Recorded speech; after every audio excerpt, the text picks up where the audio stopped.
नई कॉपी ले लिया आपने? है, बहुत बढ़िया, वेरी गुड। सो हाँ, तो इसमें एक काम करना है कि इसको हाफ कर देना ना, ठीक है? मतलब हाफ में फिज़िक्स कर लेना और हाफ में केमिस्ट्री कर लेना। फिज़िक्स का जो पहला चैप्टर है उसको भी हम लोग पढ़ेंगे, फोर्स, ठीक है? बताओ ज़रा, फोर्स से आप क्या समझते हो? आपको क्या लगता है कि फोर्स क्या हुआ?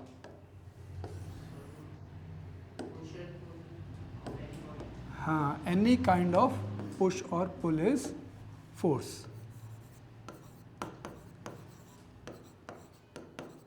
एनी काइंड ऑफ पुश और पुल इज फोर्स। तो कहाँ पे आपने, मतलब कोई एक एग्जांपल बताओ ज़रा, समझ, मतलब एक तो हो गया कि डेफिनेशन समझ में आ गई, कोई सा भी पुल और पुश जो है वो फोर्स होगा, बट आप एक कोई एग्जांपल दो, जैसे कोई भी एक एग्जांपल बताओ जहाँ पे आपको लग रहा है कि हाँ यहाँ पे इस चीज़ को हम लोग फोर्स बोलेंगे।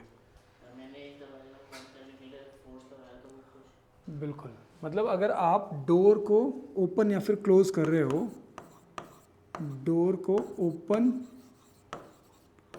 या फिर आप उसे क्लोज कर रहे हो, तब आप फोर्स अप्लाई करो, क्योंकि उसके लिए पुश और पुल चाहिए। कहीं पे भी अगर आपको एंटर करना है तो डोर को या फिर आपको पुश करना पड़ेगा या फिर पुल करना पड़ेगा, इसका मतलब वहाँ पे एप्लीकेशन ऑफ फोर्स हो रहा है। अच्छा, दूसरी चीज़ ये कि देखो, फोर्स ना, मतलब आप ये बोल सकते हो कि आप the fundamental thing which is required for living is the force. जैसे मैं अगर लिख भी रहा हूँ ना, तो लिखने के लिए भी मुझे हल्का सा फोर्स लगाना पड़ेगा इस पेन पे। आपको अपनी कॉपी पे लिखने के लिए थोड़ा सा फोर्स लगाना पड़ेगा, ठीक है? इवन अगर आप वॉक कर रहे हो ना, या फिर आप चल रहे हो, तभी भी आपको पता है कि आप बैकवर्ड डायरेक्शन में ग्राउंड को पुश कर रहे होते हो, तब आप फॉरवर्ड मूव कर रहे होते हो। सो इसका मतलब जो ग्राउंड पे आप क्या कर रहे हो, ग्राउंड पे आप पुश कर रहे हो। सो इतना बेसिक है कि हमको, मतलब फोर्स जो है वो हमारी लाइफ में बहुत, मतलब एक हर एक पॉइंट पे आपको इसकी रिक्वायरमेंट है, हर एक पॉइंट पे, ठीक है? तो फोर्स तो आपको समझ में आ गया कि एनी काइंड ऑफ पुश और पुल जो है वो फोर्स है, ठीक है? अब दूसरी चीज़ ये है कि फोर्स जब हम लोग किसी ऑब्जेक्ट पे अप्लाई करते हैं, application of force on an object, application of force on any object, any object, जब हम लोग किसी भी ऑब्जेक्ट पे जब फोर्स लगाएंगे ना, तो उसमें डिफरेंट डिफरेंट टाइप के मोशन हो सकते हैं। ज़रा एक बार समझते हैं कि कैसे कैसे हो सकता है। जैसे मान लो ये कोई एक ऑब्जेक्ट है और आपने इसके ऊपर फोर्स लगाया, आपने इसके ऊपर फोर्स लगाया, तो पहली कंडीशन ये हो सकती है कि इसका जो शेप है वो थोड़ा सा डिस्टॉर्ट हो जाए, ये इस तरीके से करके इसका शेप चेंज हो गया, पहला ये हो सकता है। दूसरा ये हो सकता है कि ये जो ऑब्जेक्ट है ये यहाँ से मूव करना शुरू कर गया। तीसरा हो सकता है कि अगर ये ग्राउंड पे किसी एक पॉइंट पे फिक्स था, तो हो सकता है कि ये ऐसे करके घूम जाए, ठीक है? तो डिपेंडिंग ऑन द कंडीशन कि फोर्स का, जब हम लोग किसी भी फोर्स को अप्लाई कर रहे हैं किसी ऑब्जेक्ट के ऊपर, तो उसमें उसके शेप एंड साइज में चेंज आ रहा है या फिर उसमें मोशन हो रहा है, इसके ऊपर डिपेंड करते हुए ऑब्जेक्ट को हम लोग दो कैटेगरीज में डालते हैं। Objects are of two types, एक होता है आपका रिजिड ऑब्जेक्ट और एक होता है नॉन रिजिड। नॉन रिजिड, अब आपको ये समझना है कि नॉन रिजिड क्या हुआ और रिजिड क्या हुआ। आपको ये पता लग गया कि objects are classified into two categories depending on their behaviour after the application of force on it. मतलब जब फोर्स किसी ऑब्जेक्ट के ऊपर लग रहा है तो उसका क्या बिहेवियर हो रहा है, उसके बिहाफ पे ऑब्जेक्ट्स को दो कैटेगरीज में डालते हैं। एक है रिजिड ऑब्जेक्ट और एक है नॉन रिजिड ऑब्जेक्ट। अब बात आती है कि रिजिड ऑब्जेक्ट क्या है। तो देखो रिजिड ऑब्जेक्ट्स वो हैं जिसमें शेप एंड साइज में कोई चेंज नहीं आएगा। Do not change in their shape and size. ठीक है, तो जब इनमें शेप एंड साइज में चेंज नहीं आएगा तब इसमें क्या होगा, तो इसमें क्या होगा, इसमें होगा मोशन। क्या होगा इसमें होगा मोशन। अब ये मोशन कौन कौन से तरीके का होता है इसको हम लोग आगे देखेंगे। पहले हम लोग एक बार के लिए ये भी समझ लेते हैं कि नॉन रिजिड ऑब्जेक्ट्स क्या हुए फिर। तो देखो नॉन रिजिड ऑब्जेक्ट्स वो हुए जिस पे अगर आपने फोर्स अप्लाई की तो change their shape and size पहली चीज तो ये। दूसरा कैन बी मूव्ड। ऐसा भी हो सकता है कि वो अपनी जगह से मूव भी कर जाए, ठीक है। बट अगर उनके शेप एंड साइज में चेंज आ गया है इसका मतलब कुछ ना कुछ फोर्स तो इस चीज में लग गई है कि उनका शेप एंड साइज चेंज हो जाए। तो ऐसे ऑब्जेक्ट्स जिनका शेप एंड साइज चेंज हो जाता है on the application of force उसको बोलते हैं हम लोग नॉन रिजिड। और जिनके शेप एंड साइज में कोई चेंज नहीं आता है, मतलब जो भी फोर्स आपने लगाई वो पूरी की पूरी फोर्स किस चीज़ के लिए रिस्पॉन्सिबल है, अब उसमें प्रोड्यूस हुए मोशन के लिए। अभी समझ में आ गया। तो ऐसे ऑब्जेक्ट्स को हम लोग क्या बोलेंगे, रिजिड। हाँ इसमें मोशन हो सकता है रिजिड में, पर नॉन रिजिड में अगर मोशन हो रहा तो फिर वो भी तो रिजिड कहलाता है। नहीं। देखो क्या है, मान लो ये बलून है, ठीक है। आपने इसको हिट किया तो उसका शेप भी चेंज हुआ, वो आगे भी मूव हुआ, ठीक है। तो अगर शेप एंड साइज में भी चेंज आ रहा है और मोशन भी हो रहा है, ठीक है, मतलब आपको बस ध्यान ये रखना है कि अगर उसके शेप एंड साइज में चेंज आया on the application of force, कैसा भी चेंज है, मतलब कोई सा भी, कुछ देर के लिए है, परमानेंट ना है। हाँ शेप एंड साइज में अगर चेंज आ गया उसके, तो इसका मतलब कि वो नॉन रिजिड की कैटेगरी में आ जाएगा। और एक चीज़ और, कोई भी ऑब्जेक्ट हो अगर आप फोर्स को इंक्रीज करते जाओगे ना तो एक लिमिट के बाद वो इस कैटेगरी में आ जाएगा, ठीक है। बट अगर मैंने लेट सपोज ये पेन है, अब इस पेन पे मैंने एक फोर्स लगाई है, अब इसके शेप और साइज में कोई चेंज नहीं आया, ठीक है। बट हो सकता है कि मैंने बहुत तेज से इसके ऊपर कोई चीज़ मार दी और टूट गया, आगे भी गया और ये टूट गया, ठीक है।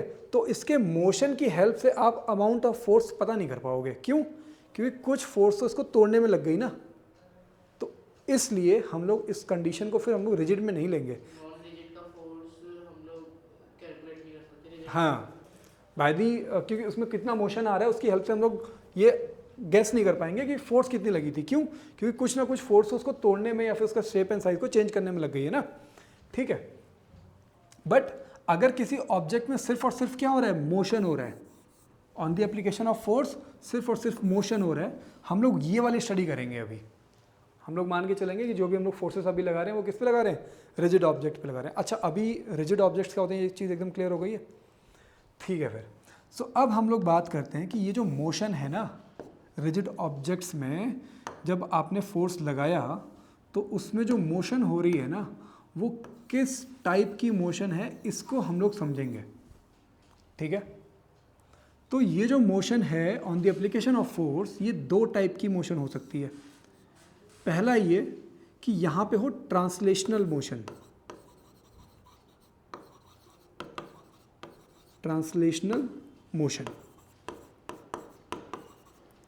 और दूसरा हो सकता है, आप बोल सकते हो कि उसमें टर्निंग आ रही है, ठीक है।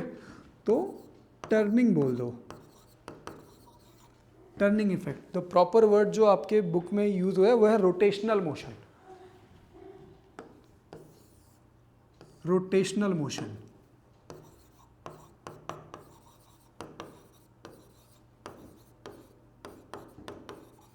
अब जरा हम लोग इसको समझेंगे कि रोटेशनल मोशन क्या हुआ और ट्रांसलेशनल मोशन क्या हुआ।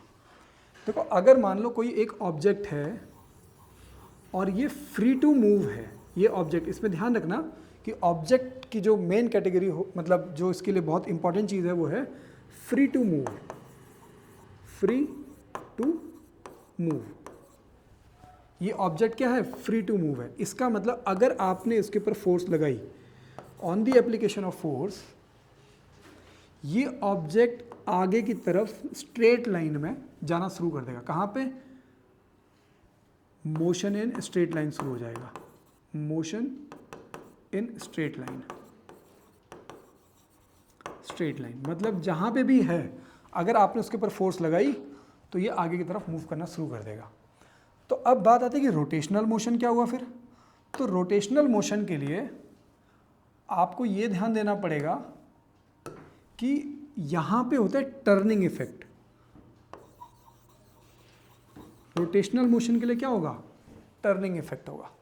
अब टर्निंग इफेक्ट तभी हो सकता है जब वो ऑब्जेक्ट किसी भी एक पॉइंट पे फिक्स्ड हो, मतलब पाइवोटेड ऑब्जेक्ट्स हो।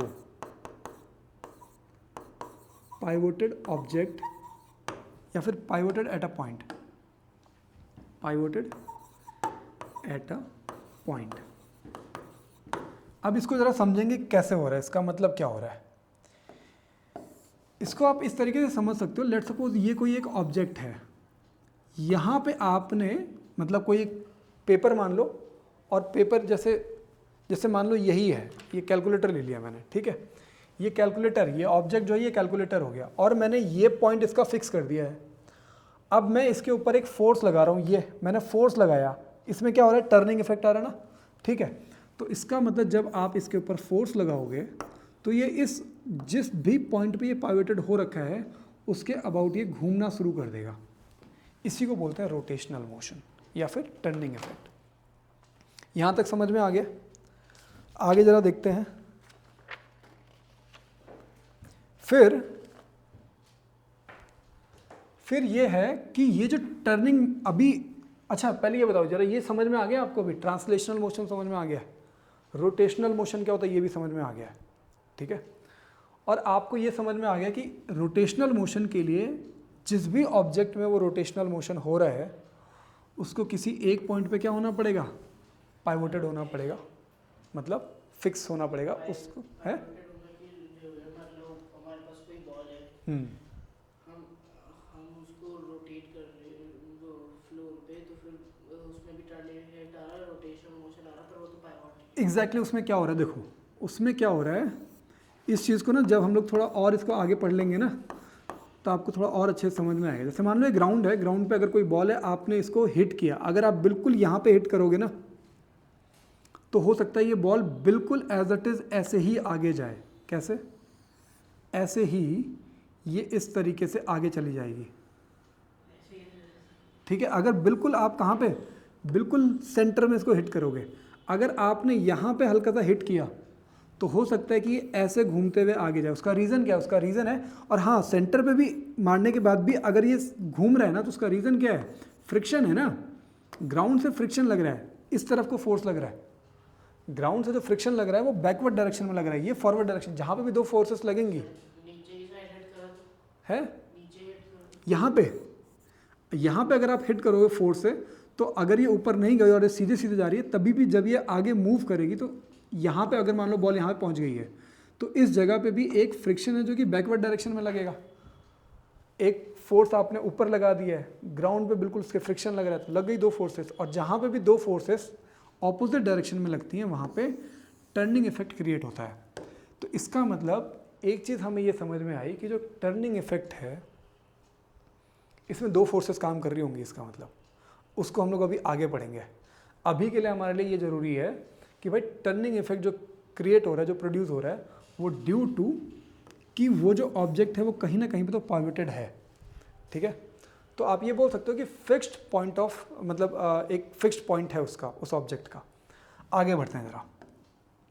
तो यहाँ से ये जो टर्निंग इफेक्ट है ना किसी ऑब्जेक्ट के अंदर, इसको हम लोग रीड करते हैं और एक टर्म निकल करके आया जिसको बोलते हैं मोमेंट, ठीक है। तो किसी भी ऑब्जेक्ट में टर्निंग इफेक्ट कितना प्रोड्यूस हो रहा है on the application of force, is known as moment. Moment क्या हो जाएगा?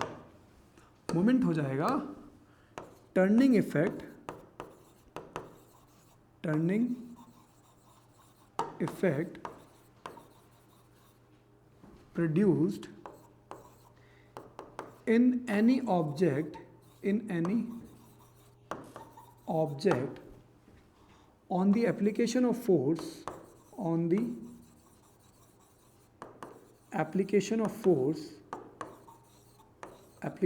force is moment। अभी समझ में आ गया मोमेंट क्या है?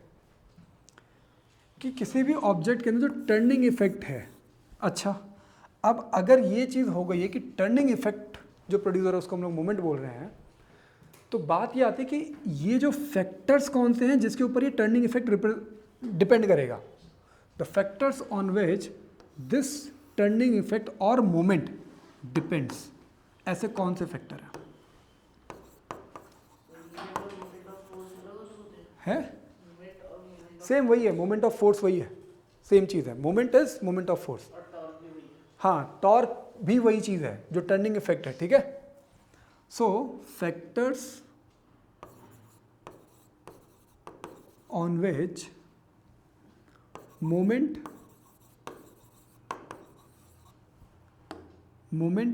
डिपेंड्स,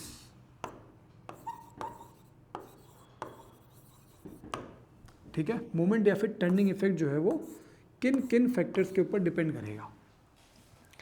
उसके लिए जरा हम एक छोटा सा एग्जांपल ले लेते हैं पहले, उसके बाद फिर मैं इसको लिख करके समझाऊंगा। मान लो ये कोई एक रॉड है आपके पास, या फिर कोई एक स्लैब मान लो, कोई छोटी सी स्लैब मान लो, और इस स्लैब को आपने किसी एक पॉइंट पे मान लो यहाँ पे आपने इसको फिक्स कर दिया है। आपने इसको फिक्स कर दिया कि ये यहाँ से मूव नहीं करेगी, ठीक है। नाउ अब आप क्या कर रहे हो कि आपने इस स्लैब के ऊपर यहाँ पे एक 10 न्यूटन की फोर्स लगाई, और यहाँ पे आप 8 न्यूटन की फोर्स लगा रहे हो, या फिर मान लो कि यहाँ पे आप लगा रहे हो 15 न्यूटन की फोर्स लगा रहे हो, 15 न्यूटन। और ये जो डिस्टेंस है, ये वाली डिस्टेंस, ये मान लो कि ये 1 मीटर है, और ये वाली जो डिस्टेंस है ये मान लो कि ये 10 मीटर है। आप सिंपली इसको गेट एज्यूम कर सकते हो कि ये कोई गेट है। जैसे ऐसा गेट होता है ना, गेट ऐसा करके खोलते हैं। अगर आप इसको टॉप से देखोगे तो ये गेट ऐसे करके दिखेगा, एक लाइन से दिखेगी, ठीक है। और ये इस वाले पॉइंट पे हिंज्ड है, ऐसे करके खुल सकता है ये। आपने इसको यहाँ से खोला, तब आपने कम फोर्स लगाई। यहाँ से अगर आप इसको खोलना चाह रहे हो तो ज़्यादा फोर्स लगा रहे हो, ठीक है। और अगर मैं ये बोलूँ कि गेट इजीली या फिर किस फोर्स से इफेक्टिवली, मतलब ज़्यादा खुला हुआ होगा, मतलब, तो आप ये देखोगे कि ये जो पॉइंट ऑफ, मतलब जो पाइवोटेड पॉइंट था, उससे फोर्स अगर बहुत दूर लगा रहे हो ना आप, तो आपको कम फोर्स लगानी पड़ेगी उतना टर्न जनरेट करने के लिए। और अगर आप पाइवोटेड पॉइंट के पास फोर्स लगा रहे हो तो आपको ज़्यादा फोर्स लगानी पड़ेगी same amount of turn produce करने के लिए। आप ये सिंपली ट्राई कर सकते हो गेट के साथ। अगर आप गेट के हैंडल को पकड़ के खींचोगे तो आपको कम फोर्स लगानी पड़ेगी। अगर जहाँ पे वो हिंज हो रखा है वहाँ से अगर उसको खींचने की कोशिश करोगे तो बहुत फोर्स लगानी पड़ेगी।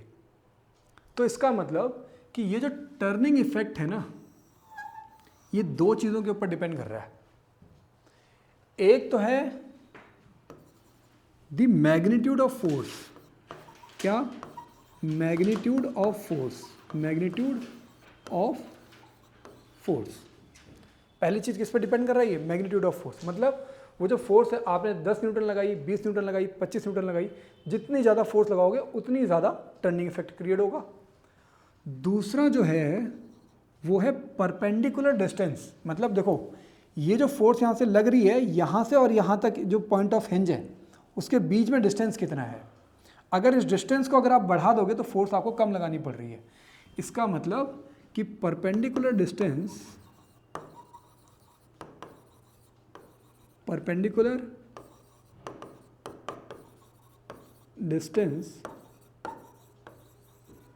between line of action of force, line of action of force and pivoted point, pivoted point, दो चीज़ों के ऊपर डिपेंड कर रही है। और ये कैसे डिपेंड करेगा, मतलब ये जो मोमेंट है इसको आप फाइंड कैसे करोगे? तो मोमेंट के लिए आपको फाइंड करने के लिए सिंपली क्या करना है, मोमेंट ऑफ फोर्स का फॉर्मूला क्या हो जाएगा, ये तो जो आपका एक तो फोर्स हो गया और इनटू क्या हो गया, परपेंडिकुलर डिस्टेंस ले लेता हूँ मैं यहाँ पे, परपेंडिकुलर डिस्टेंस। अब ये चीज़ ना एक बार ट्राई जरूर कर लेना कि अगर आपने गेट को बिल्कुल एक्सट्रीम से अगर आप खोलने की या फिर बंद करने की कोशिश करोगे ना तो आपको कम फोर्स लगानी पड़ेगी, और अगर जहाँ पे वो हिंज हो रखा है, मतलब जो जहाँ से वो दीवार के साथ जुड़ा हुआ है, अगर आप उसी के पास में फोर्स लगाओगे उसको खोलने या फिर बंद करने के लिए, तो आपको फोर्स ज़्यादा लगानी पड़ेगी। अगर आपने ये एक बार ट्राई कर लिया तो आपको दो चीज़ें समझ में आ जाएंगी कि भाई जो टर्निंग इफेक्ट है वो दो चीज़ों के ऊपर डिपेंड करता है। एक तो ये कि मैग्नीट्यूड ऑफ फोर्स कितना है, और दूसरा कि उस फोर्स को आप कितनी डिस्टेंस पे लगा रहे हो, perpendicular distance between line of action of force and pivoted point, मतलब उस फोर्स को आप पाइवोटेड पॉइंट से कितनी दूरी पे लगा रहे हो इसके ऊपर भी डिपेंड करेगा। इसका मतलब कि अगर हम लोग मोमेंट को देखें तो मोमेंट ऑफ फोर्स का फॉर्मूला ये बन जाता है।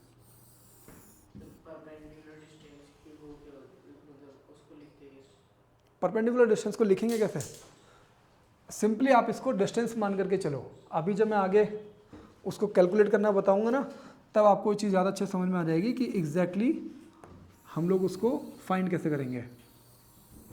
अभी आपको ये समझ में आ गया कि मोमेंट का फॉर्मूला क्या है, मोमेंट का फॉर्मूला हो गया force into perpendicular distance.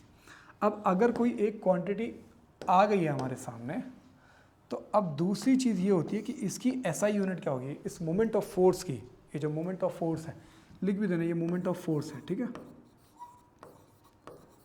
Moment of force. तो इसकी एसआई यूनिट क्या है, मतलब वो यूनिट जिसमें आप इसको मेजर करोगे। तो आपको ये पता है कि जो मोमेंट का जो फॉर्मूला आया आपके पास वो आया फोर्स इनटू परपेंडिकुलर डिस्टेंस है, मतलब अगर हम लोग उसको एक तरीके से, चलो ठीक है परपेंडिकुलर डिस्टेंस ही लिख देता हूँ मैं अभी। परपेंडिकुलर डिस्टेंस एग्जैक्टली है क्या, है तो डिस्टेंस ही, ठीक है, अल्टीमेटली तो डिस्टेंस ही है। और फोर्स को आप मेजर करते हो न्यूटन में, और चाहे परपेंडिकुलर डिस्टेंस हो चाहे कैसे भी डिस्टेंस हो उसको आप मेजर करोगे किस में, मीटर में। तो इसका मतलब जो इसका एसआई यूनिट होगा वो हो जाएगा न्यूटन मीटर। और दूसरी चीज़, और फोर्स को आपकी बुक में केजीएफ के फॉर्म में भी लिखा गया है, पास्कल की फॉर्म में आपकी बुक में नहीं है, वो तो प्रेशर की यूनिट होगी वैसे भी, ठीक है। फोर्स आपका या फिर आपको न्यूटन में लिखा हुआ आएगा या फिर केजीएफ में लिखा हुआ आएगा या फिर कहीं कहीं पे हो सकता है डाइन में आ जाए, लेकिन वो बहुत कम आता है, ठीक है। तो फोर्स, हाँ, न्यूटन मीटर को डाइन सेंटीमीटर में कन्वर्ट करने के लिए आ सकते हैं, तो 980 से मल्टीप्लाई करना पड़ता है, ठीक है। लेकिन यहाँ पे जो न्यूटन है वो किस में कन्वर्ट हो गया, केजीएफ में, और जो मीटर है वो मीटर में रहेगा। तो मतलब केजीएफ मीटर भी इसकी एक क्या हो जाएगी, एक यूनिट हो जाएगी। अभी समझ में आ गया है, हाँ, डाइन सेंटीमीटर जो होगा वो अलग होगा। इसको जरा यहाँ पे एक बार इसके और इसके बीच में रिलेशन को समझ लो कि क्या रिलेशन होता है।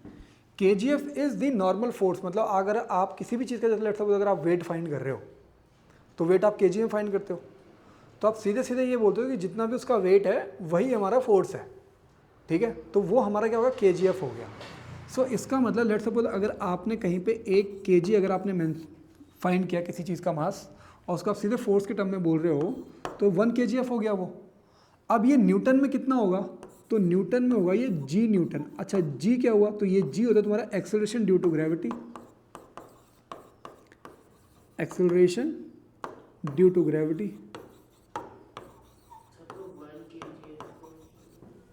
अब एक्सेलरेशन ड्यू टू ग्रेविटी की वैल्यू क्या होती है, 9.8। तो इसका मतलब कि 1 kgf 1 kgf is equals to 9.8 newton. So 1 kgf acceleration due to gravity newton कैसे? अरे मतलब जैसे मान लो अगर मैं ये बोलता कि 1, जैसे सिंपल, अगर आप ये बोलोगे कि मैं 1 kg इक्वल्स टू कितना 1000 ग्राम्स, ये तो हुआ 1 kg इक्वल्स टू 1000 ग्राम्स होता है ना। क्यों लिखा हमने ये? क्योंकि दोनों के दोनों वेट के मेजरमेंट है, ठीक है। यहाँ पे ग्राम लिख रहा हूँ मैं, क्योंकि कंफ्यूज मत करना कि ये वाला जी और ये वाला जी अलग अलग है ये, ठीक है।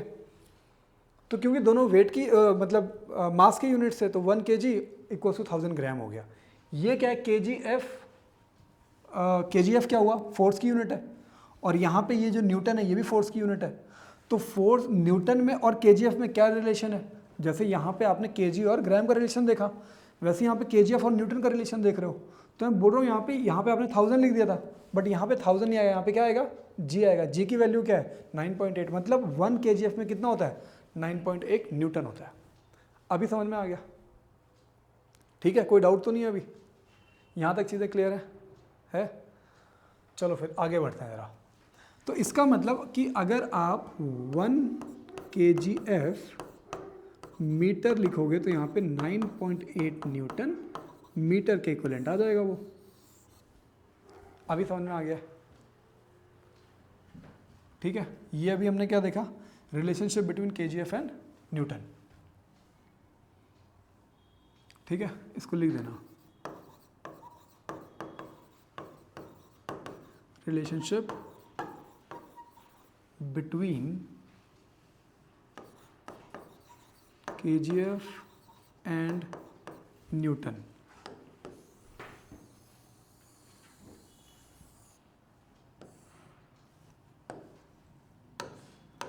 अच्छा, यहां तक अभी तक समझ में आ रखा है ना पूरा?